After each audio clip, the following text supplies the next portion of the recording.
Oiê, gente linda, gente querida, gente amada. Eu tô aqui pra gente começar mais um capítulo, capítulo 7. Novamente, repito que ele vai ser dividido em duas partes. E logo, logo vocês vão receber já a segunda parte dele. Você que fica curiosa, o que tem aí no final desse capítulo. Então, tô colocando, disponibilizei, né, esse vídeo agora. E logo em seguida, vocês já vão receber o final desse capítulo. Eu queria saber de vocês, quando eram crianças, tem aqui, ó, vocês estão vendo, ó, tá bem pertinho, ó, esse barquinho.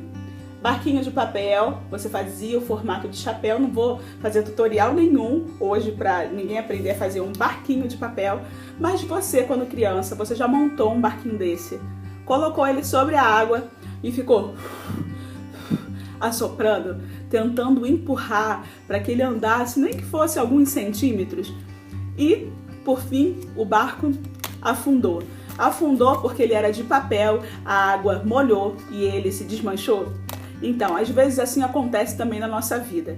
A gente monta barquinhos que não tem fundamento nenhum, né? A não ser a beleza, a diversão por alguns instantes e, de repente, ele se desmorona. Mas você que caminha com Cristo, que tem um barco e sabe que Jesus está no barco, assim como os discípulos estiveram com Jesus no barco, passaram por tempestades, mas tiveram Jesus no barco, que acalmou a tempestade, que disse, né, para o vento parar e o vento parou, cessou. Assim, eu quero que você que está me assistindo hoje, que vai começar esse capítulo, tenha essa certeza. Se Jesus está contigo, está no barco da tua vida, não importa de que maneira você tentou construir até hoje, o Senhor, Ele é um carpinteiro, vai preparar um barco maravilhoso para você. E não é só isso não.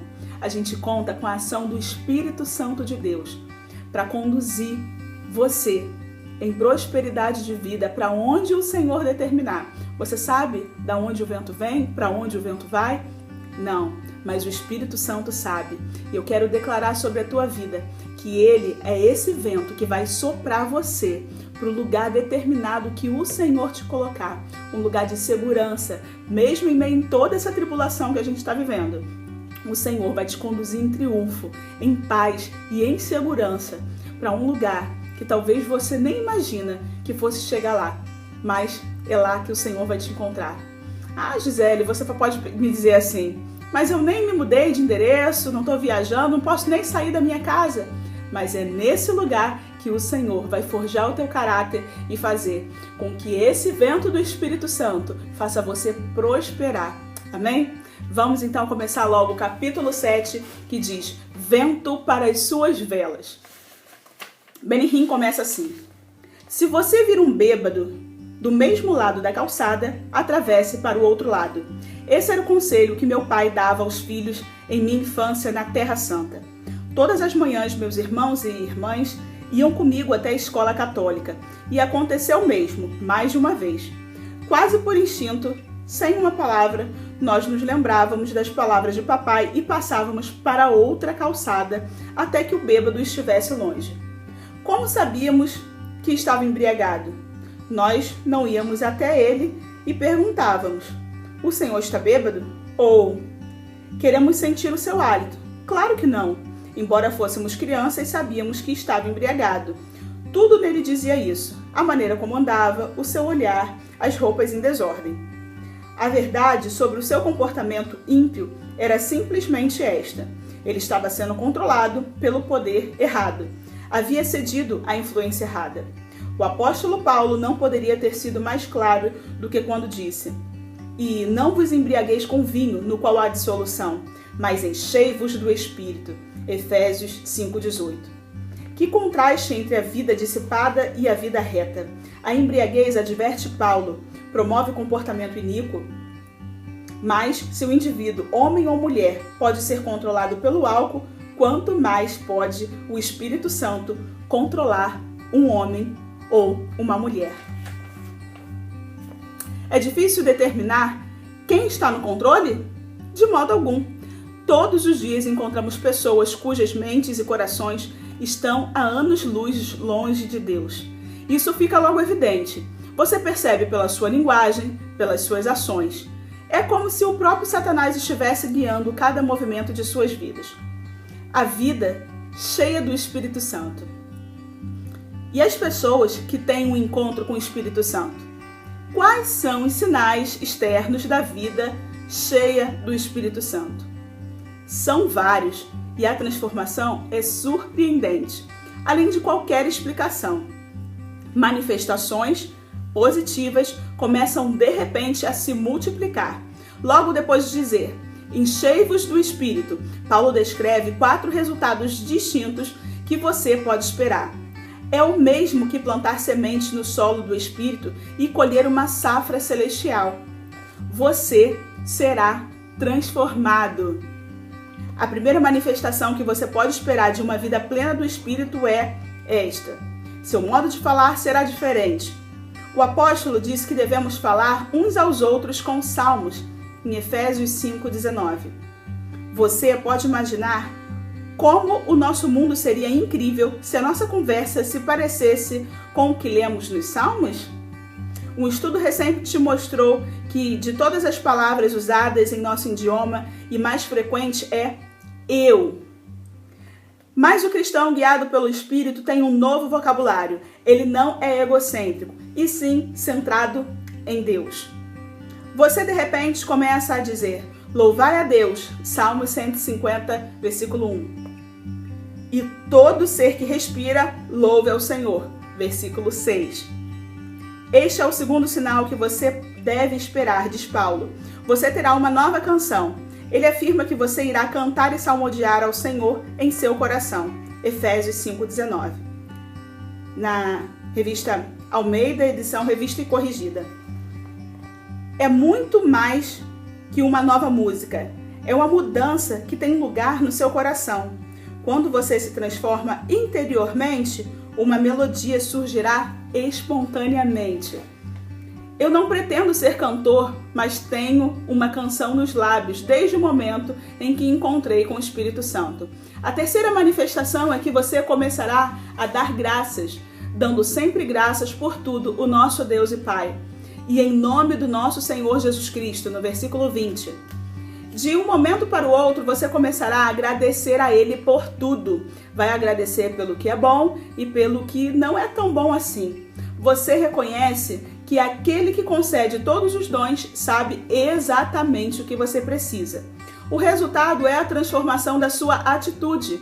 Não importa o que aconteça, você vai dizer obrigado. O quarto sinal evidente é que você se tornará um servo. Paulo diz, sujeitando-vos uns aos outros no temor de Cristo, no versículo 21. É isso que significa honrar uns aos outros em amor. Seu coração desejará ajudar as pessoas. O Espírito Santo levará ao ponto em que dirá, chame a mim quando precisar, quero ajudá-lo. O que significa ser cheio do Espírito Santo? Algumas pessoas julgam tratar-se da mesma coisa que encher o tanque de um veículo com combustível num posto, mas não é nada disso. Tenho em meu púlpito um frasco de óleo. Eu faço uso dele, como ensina a Escritura, para ungir aqueles que se aproximam para serem curados. É um frasco pequeno e simples, cheio de óleo de oliva, mas quando uso até o fim, ele acaba. O frasco não se enche sozinho de novo. A expressão enchei-vos em Efésios não está associada à ideia de um frasco ou de uma garrafa sendo cheia. O tempo presente no grego é usado para informar que a plenitude do Espírito não é uma experiência de uma vez por todas, mas contínua. Você já passou um dia num barco à vela? É emocionante. O que acontece com o barco quando as velas se enchem? Ela começa a se mover, a mover-se. É isso que Paulo está dizendo. Ele quer que você fique cheio, não como um recipiente que fica imóvel, mas como uma vela que continua a ser enchida pelo vento. Repetidamente, ele quer que você avance enquanto a brisa permanente do Espírito enche suas velas espirituais. Quem você pensa que é? Ficar cheio do Espírito leva à ação. Isso se manifesta no seu modo de falar, em seu coração, em sua atitude e nas suas atividades. Que mudança! Suas palavras são agora edificantes. Existe harmonia em seu coração. Você dá graças ao Senhor e com sinceridade e humildade serve as pessoas. Como pode o homem ou a mulher cheios do Espírito usar palavras de baixo calão?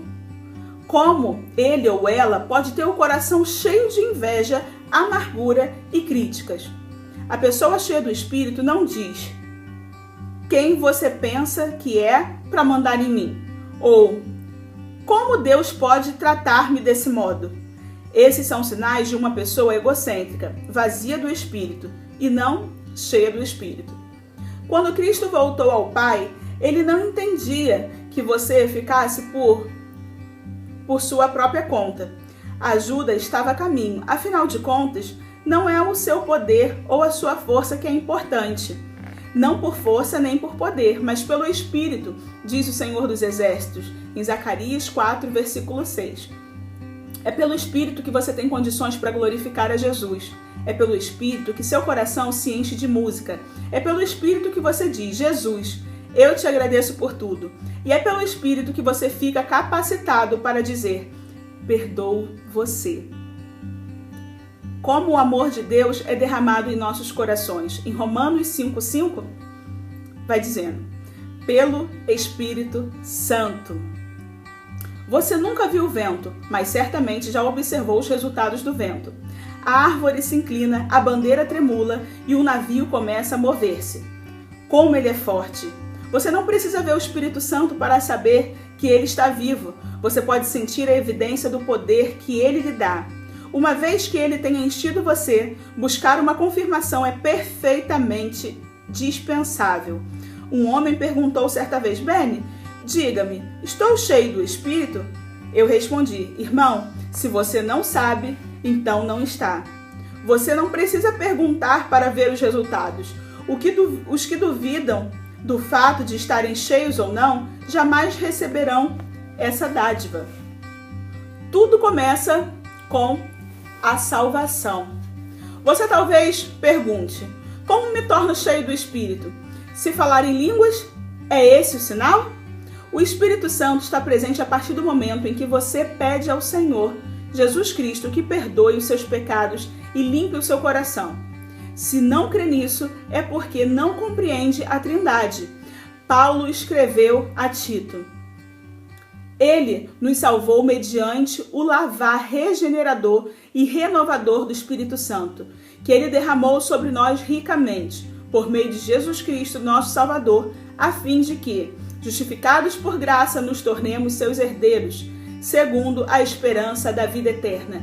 Tito 3, versículos 5 e 7. Estamos falando agora, porém, da plenitude do Espírito, com a evidência experimentada por centenas de milhares de pessoas em todo o mundo.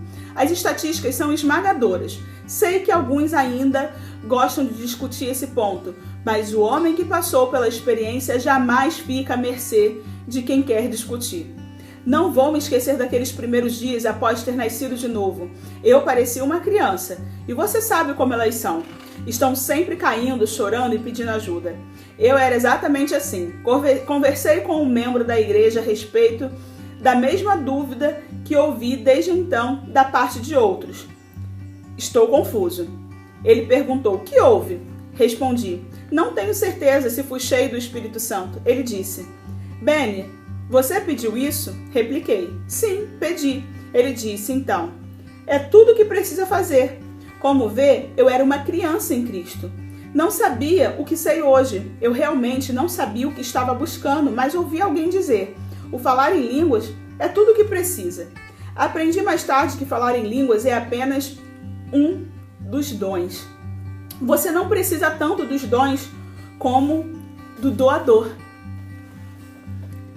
Paulo escreveu à igreja em Roma: porque os dons e a vocação de Deus são irrevogáveis, em Romanos 11, versículo 29. Os dons não irão jamais abandoná-lo, mas o poder do doador pode ser retirado e será removido se o doador for negligenciado e entristecido. Nunca se esqueça do que aconteceu com o rei Saul. O Senhor disse: arrependo-me de haver constituído rei a Saul, porquanto deixou de me seguir e não executou as minhas palavras. 1 Samuel 15, versículo 11. E quando Davi foi ungido por Samuel para tornar-se novo rei, o Espírito do Senhor retirou-se de Saul. 1 Samuel 16, 14. Entrega. Você consertou suas velas? Você pergunta: como devo aproximar-me do Espírito? Como posso preparar-me para recebê-lo? Eu talvez deva também indagar a você. O seu barco está pronto para navegar? Ele está em boas condições? Você consertou as suas velas? Elas estão preparadas para receber o vento do Espírito quando ele começar a soprar sobre você? É o mesmo que preparar-se para o casamento. Você passa tempo pensando e preparando para o momento em que ficará diante do altar sagrado. A seguir, faz a promessa de receber e manter a partir deste dia. Você, na verdade, se entrega a seu cônjuge. É um ato altruísta de rendição amorosa. E a partir desse momento, um vínculo único de comunhão é criado, e só conhecido pelo marido e mulher. Mas o que acontece quando você retira aquela parte de sua pessoa que foi entregue no casamento? Você não pode ter isso. É meu. E se o seu cônjuge fizer o mesmo? Isso criaria uma barreira no seu relacionamento. A união começaria a se desfazer. A comunhão vacilaria. Só uma entrega total produz a comunhão total.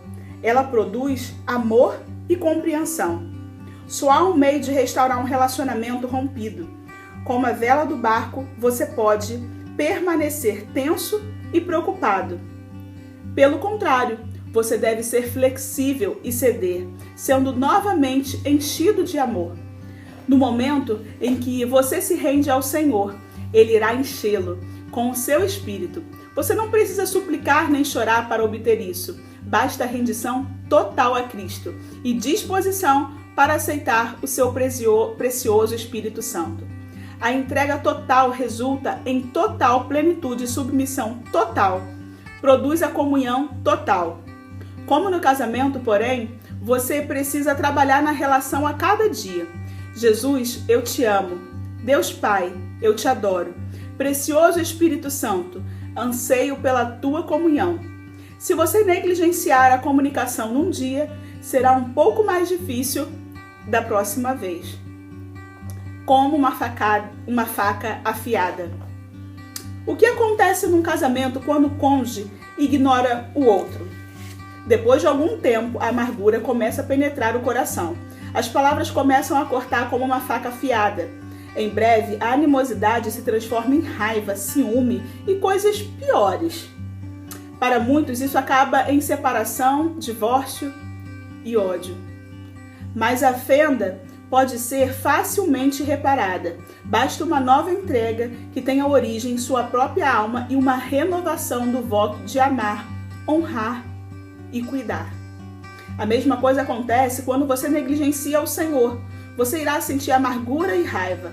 A sua comunhão com o Senhor desaparecerá de repente. Foi isso que aconteceu com os filhos de Israel no deserto. Eles começaram a se queixar. Oxalá tivéssemos morrido na terra do Egito, ou mesmo nesse deserto. E por que nos traz o Senhor a essa terra para cairmos à espada? Números 14, versículos 2 e 3. E o Senhor disse a Moisés e Arão: até quando sofrerei esta má congregação que murmura contra mim? No versículo 27. Os filhos de Israel deixaram de dizer: o Senhor é Deus, para queixar-se. Não seria melhor voltar ao Egito? O que causou a mudança? Eles deixaram de buscar a Deus e seus corações endureceram. Antes de perceberem o que estava acontecendo, se esqueceram dele. Não deixe passar um dia sem uma nova entrega ao Senhor. Paulo escreveu: mesmo que o nosso homem exterior se corrompa, contudo o nosso homem interior se renova de dia em dia. 2 Coríntios 4, versículo 16. A entrega deve ser um esvaziamento contínuo, permanente, do nosso eu ao Senhor. Uma vez que faça disso um hábito, começará a experimentar a perfeita união, perfeita comunhão, perfeita compreensão e perfeito amor de Deus. Creio que a vontade de Deus para você é que seja continuamente cheio do Espírito Santo. Praticamente ao mesmo tempo que diz, enchei-vos do Espírito, Paulo declara, por esta razão não vos torneis insensatos, mas procurai compreender qual a vontade do Senhor. Em Efésios 5,17. Paulo não deixa dúvidas quanto a ser da vontade do Pai que o Espírito Santo habite em cada crente. Essa é a vontade de Deus para cada mãe, cada pai, cada jovem e para você. A gente está dando uma pausa aqui. No próximo vídeo a gente vai terminar o capítulo 7 e fica aí, refletindo. O vídeo já está acabando, então finalizou o vídeo, começa a refletir, começa a falar com o Senhor. Eu tenho me enchido. Eu já me enchi uma vez, mas você tem buscado a cada dia, a cada amanhecer, a cada momento, se encher mais e mais do Espírito Santo? Se não, assim como falou aqui, é tempo de você clamar e pedir para que as velas sejam novamente cheias de amor, cheias do Espírito Santo de Deus. Os momentos podem não ser fáceis para você. Pode ser que você tenha percorrido aí um grande tempo sem esse alinhamento, ou então até, quem sabe, nunca ter tido uma experiência de buscar a Deus, de buscar o Senhor, de se entregar. Mas o dia do Senhor é hoje. Se entregue hoje, se entregue amanhã, se entregue todos os dias ao Senhor. E com certeza você vai ver a transformação maravilhosa na sua vida que Ele vai fazer. E se Ele já tem feito, deixa aqui nos comentários. Eu vou ficar muito feliz de saber aquilo que o Senhor tem feito na sua vida, porque mesmo nessa situação difícil, eu posso glorificar ao Senhor, porque eu tenho tido paz. Não foi fácil, a caminhada é longa, mas é muito, muito prazerosa e valiosa. Vale a pena cada renúncia em prol a essa intimidade e comunhão com o Senhor. Deixa nos comentários o que Deus já fez na tua vida, que eu tenho certeza que eu vou me alegrar aqui com você. Paz, até o próximo vídeo e tchau!